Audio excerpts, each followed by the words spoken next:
दोस्तों, पीसीएस गुरुजी में आपका स्वागत है। दोस्तों, एक अच्छी खबर आप लोगों ने अभी तक सुनी नहीं होगी कि यूपी पीसीएस 2024 का जो प्री का पेपर था, जो कि 17 मार्च को शेड्यूल था, वो पेपर अब पोस्टपोन्ड हो गया है।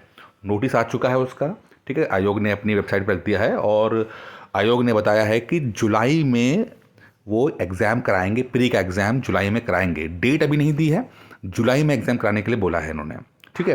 क्योंकि आपका मई में चुनाव खत्म हो जाएंगे, जून में आपका सरकार बन जाएगी, तो आराम से फुर्सत में जुलाई में आपका यूपी पीसीएस प्री 2024 होगा। अच्छा, बहुत सारे लोगों ने कहा कि सर मेंस कब होगा।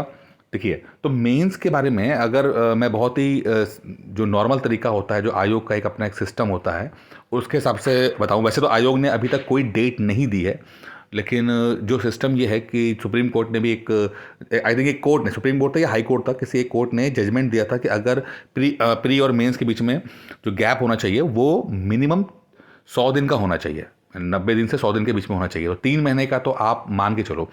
तो अगर जुलाई में आपका प्री होगा, ठीक है, तो 3 महीने बाद यानी अक्टूबर में, जुलाई के बाद अगस्त, सितंबर, अक्टूबर में आपका मेंस होगा ही होगा। तो अगर मान लीजिए जुलाई 10 तक होता है आपका प्री, तो अक्टूबर 10-15 को आपको मेंस आपको हो जाएगा। तो आप अपनी तैयारी उसके अकॉर्डिंग कर सकते हो, ठीक है।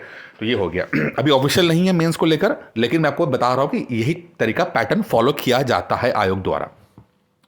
अब नंबर ऑफ सीट्स की बात करते हैं। देखिए, मैं पिछले वीडियो में मैंने कहा था कि सीट्स जो हैं बढ़ गई हैं। ये बात मैं पिछले 2-3 महीने से लगातार कह रहा था कि इस बार यूपी पीसीएस के अंदर नंबर ऑफ सीट्स ज़्यादा आएंगी, लगभग 800-900 सीट्स आएंगी। भले ही नोटिफिकेशन जो आया वो कम सीटों पे आया, क्योंकि कुछ पेपर वर्क वगैरह जो ठीक से नहीं हो पाया था, लेकिन खबर ये आ रही है कि सीटें लगभग 700-750 सीटें तो बढ़ ही चुकी हैं, अब और भी बढ़ने की संभावना है। तो इस बार भी आप देखोगे कि अच्छी खासी सीटें आएंगी। पिछली बार इतनी सीटें 2018 में आई थी, 951 सीटें आई थी। उसके बाद 4-5 साल हो गए तो इतनी ज़्यादा सीटें नहीं आई हैं। 2024 पे मौका है जब नंबर ऑफ सीट्स ज़्यादा आ रही हैं, तो आप सब लोग जो है बिल्कुल ठीक से तैयारी कीजिएगा। बहुत मतलब 4-5 साल के बाद होता ही यही है कि 4-5 साल के बाद एक नंबर ऑफ सीट ज़्यादा आ जाती हैं, ठीक है। जैसे कि मुझे याद है कि 2014 में जो आई थिंक 2014 में 1000 सीट हुई थी, फिर 18 में आपकी 951 आई, और ये अब 24 आ रहा है। तो हर 4-5 साल के बाद आपको ज़्यादा सीटें देखने को मिलती हैं, तो आप अपनी तैयारी कर सकते हैं। और पेपर भी पोस्टपोन हो गया, प्री जो है वो आपका जुलाई में चला आ रहा है, तो टाइम आपको मिल जाएगा। अच्छा, एक चीज़ और आपको समझना है इस वीडियो के अंदर, वैसे मैं शॉर्ट में अभी यहाँ डिस्कस करूँगा, लेकिन इस पर मैं एक नया वीडियो बनाऊँगा, वो है आपका स्ट्रैटेजी के ऊपर। देखिए, चूँकि अभी आप, अगर हम अभी जो वीडियो, ये वाला वीडियो बन रहा है मार्च में है, ठीक है, और अप्रैल, मई, जून, जुलाई, यानी 4 महीने, लगभग 4 महीने का समय आपको जो है वो प्री के अंदर है। आप लोग प्री की तैयारी कई दिनों से कर भी रहे थे, ठीक है। कुछ लोगों की तैयारी ठीक ठाक सी हो भी गई थी। तो मेरा ये मानना है कि जिनकी तैयारी ठीक ठाक सी हो गई थी, ठीक है, भले ही वो 70%, 80% हो चुकी थी, मैं उनको अभी से कह रहा हूँ कि जिनकी तैयारी 70-80% हो चुकी है, वो अपनी मेंस के लिए भी नोट्स बनाएं, ठीक है। देखिए, प्री एक तरह से कह लीजिए कि पहला पड़ाव होता है, ठीक है। आप लोगों का प्री नहीं निकला है तो थोड़ा सा लगता है कि यार प्री का एग्ज़ाम बहुत इंपॉर्टेंट है। हाँ, होता है, नो डाउट, बहुत इंपॉर्टेंट है, क्रूशल बहुत इंपॉर्टेंट है। 99.9% लोग यहीं पे असफल हो जाते हैं। लेकिन इसका देखा जाए बड़े होराइजन में, तो मेंस बहुत इंपॉर्टेंट हो जाता है और इंटरव्यू और भी इंपॉर्टेंट हो जाता है, ठीक है। तो प्री की वैल्यू थोड़ी कम होती है, स्क्रीनिंग टाइप का होता है ये पेपर, ये, ठीक है।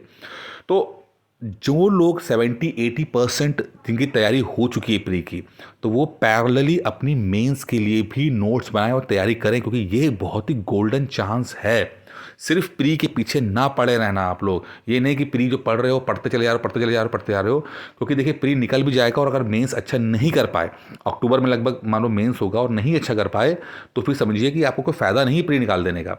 जब आप ज़िंदगी में पहली बार प्री निकालते हो तभी आप खुशी होती हो। पहली बार आप जब निकलता है तो आप सारे रिश्तेदार और दोस्तों को आप मिठाई बांटते हो, ठीक है। लेकिन अगली बार जब, मतलब उस साल अगर प्री के बाद मेंस ना निकाल पाओ, तो अगली बार जब प्री निकलेगा तो सब लोग यही बोलेंगे आपको कि अरे प्री तो हर साल निकल जाता है, मेंस निकाल के दिखाओ जरा, ठीक है। तो खुशी जो होती है वो टेम्परेरी खुशी होती है। असली खुशी तो है जब आप मेंस अच्छा करके आओगे, और मेंस अच्छा हो जाएगा तो फिर इंटरव्यू में इतना प्रेशर भी नहीं रहता है। तो आप लोग अपना स्ट्रैटेजी जो है थोड़ा सा ट्विन कीजिए, थोड़ा सा इसको ठीक से कीजिए। जिनकी फिर से मैं कह रहा हूँ, जिनकी 70-80% प्रिपरेशन है वो अपनी मेंस और प्री की तैयारी पैरेलल करेंगे। अगर आप 6 घंटे पढ़ रहे हैं तो 3-3 घंटे का आप इस तरह शेड्यूल बना सकते हैं, ठीक है। नोट्स बनाइए, शॉर्ट नोट्स बनाइए, ठीक है। और जैसे कि याद में शॉर्ट नोट्स पर मैंने लगभग वीडियो कई बार बनाए भी हैं, तो वो कैसे बनते हैं वो सब आप देखिए, क्योंकि अल्टीमेटली चीज़ें याद रखना इंपॉर्टेंट है, रिकॉल होना बहुत इंपॉर्टेंट है, ठीक है। जिन लोगों की तैयारी नहीं अच्छी है, बहुत ज़्यादा अच्छी नहीं है, 70% तैयारी भी नहीं हो पाई है, कम है, 40% है, 50% है, तो उनसे मैं कहूँगा कि वो थोड़ा सा प्री को लेकर ज़्यादा सीरियस रहे। और मेंस के लिए या तो अभी तैयारी ना करें, पहली चीज़। अगर प्री की तैयारी बहुत अच्छी नहीं है तो अभी प्री पे फोकस करें। और दूसरा, अगर करना चाहते भी हैं तो अगर मान लो 6 घंटे उनके पास हैं तो 4 और 2 का रेशो बना लें, 4 घंटे प्री और 2 घंटा मेंस, ठीक है। या 4.5 घंटे प्री या 1.5 घंटा मेंस, इस तरह से कर लीजिएगा, जिससे कि थोड़ा सा आपको, क्योंकि देखिए स्ट्रैटेजीज जो होती हैं वो हर व्यक्ति की हिसाब से बनती है, एक जनरल स्ट्रैटेजी कभी नहीं होती है। मैं कभी नहीं मानता कि एक ही स्ट्रैटेजी सब पे काम आती है। हर व्यक्ति का अपना बैकग्राउंड है, अपनी तैयारी है, प्रिपरेशन है, उसका प्लस है, उसका माइनस है, ठीक है। तो आप भी जज कीजिए अपने आप को कि आप कहाँ स्टैंड करते हो। अगर प्रिपरेशन अच्छी हुई है अभी तक तो आपको मेंस की तरफ मूव कर जाना चाहिए। अच्छी नहीं हुई है तो पहले प्री पे जाना चाहिए कि कम से कम आपको प्री निकालने की खुशी तो मिले, एक कॉन्फिडेंस तो बिल्ड हो, ठीक है। तो एक असेसमेंट कीजिए अपना, नहीं समझ में आ रहा तो आप मुझसे बात कर सकते हैं, मैं नंबर डिस्क्रिप्शन बॉक्स में दे दूंगा आपको, वहाँ से मुझे आप कॉल करके मुझसे अपनी स्ट्रैटेजी पे डिस्कस कर सकते हैं। बाकी आज की वीडियो में इतना ही था। कल मैं एक वीडियो और लेकर आऊँगा जिसपे इसमें और डिटेल में मैं एक्सप्लेनेशन आपको दूंगा, जिससे आपको और ज़्यादा बेहतर गाइडेंस मिल पाएगी। अभी के लिए इतना ही, धन्यवाद।